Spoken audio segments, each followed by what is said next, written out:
Monsieur Pierre Estambou, on va lui citer le micro. Merci. C'est pas la paix. Ce qui a été signé, c'est que pour les Gazaouis, il fallait que ça s'arrête. C'était beaucoup trop dur. Il y avait beaucoup trop de morts, beaucoup trop de destruction.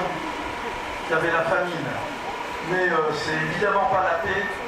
Et le plan qui a été signé, Netanyahou aurait pu l'écrire.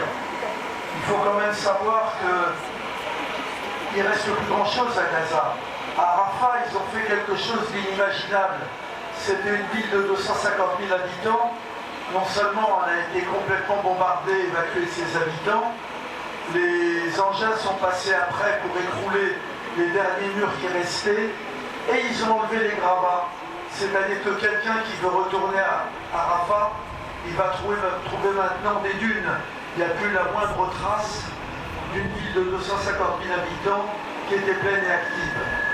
Il faut savoir qu'il y a une signature sur la libération de prisonniers condamnés à vie, mais vous avez vu que Israël a préféré surtout ne pas libérer Marwan Barghouti, surtout ne pas libérer Ahmed Sadat et toute la direction du FPLP, surtout ne pas libérer le docteur Abou Soufiane, le directeur de l'hôpital Kamal Adwan, c'est-à-dire tous ceux qui étaient quelque part des prisonniers extrêmement emblématiques, capables de représenter la société civile de Gaza.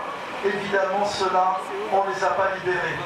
Et puis, Trump n'a pas abandonné son idée de Riviera. Dans l'accord qui a été signé, les Palestiniens, non seulement ils sont exclus de toute solution politique, mais ils sont exclus aussi de la reconstruction. La reconstruction de Gaza qui est prévue, c'est une reconstruction de ce qu'ils appellent Smart Town, une ville intelligente avec des rues au carré et avec des caméras partout.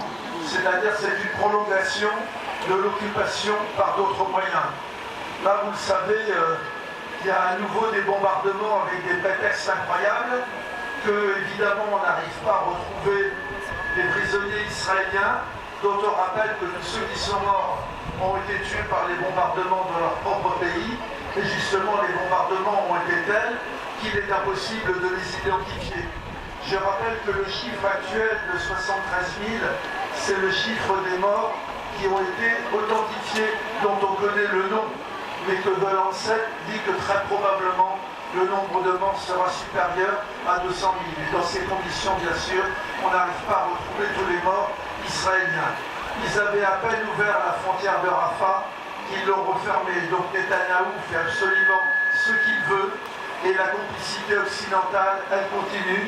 Vous savez que Disclose a trouvé une nouvelle entreprise française qui vend des armes à Israël, et on a un ministre des Armées, qui est ministre des Armées depuis 9 ans, et qui a couvert depuis 9 ans toutes les ventes d'armes à Israël.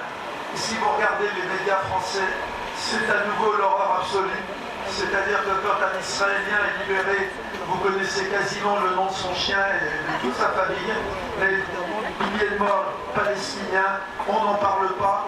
Ce ne sont que des noms. D'ailleurs, l'association We Are Not Numbers à Gaza ne sont pas des noms. Elle a été exterminée. Son fondateur, le poète Rafik Al-Hariri, a été tué avec 80 personnes au début de 2024. Donc voilà, on n'abandonne absolument pas. Et notre revendication, c'est le pouvoir palestinien. C'est à eux aujourd'hui de reconstruire leur pays. Ce n'est pas une nouvelle occupation. Ce ne sont surtout pas les bourreaux qui vont amener la paix.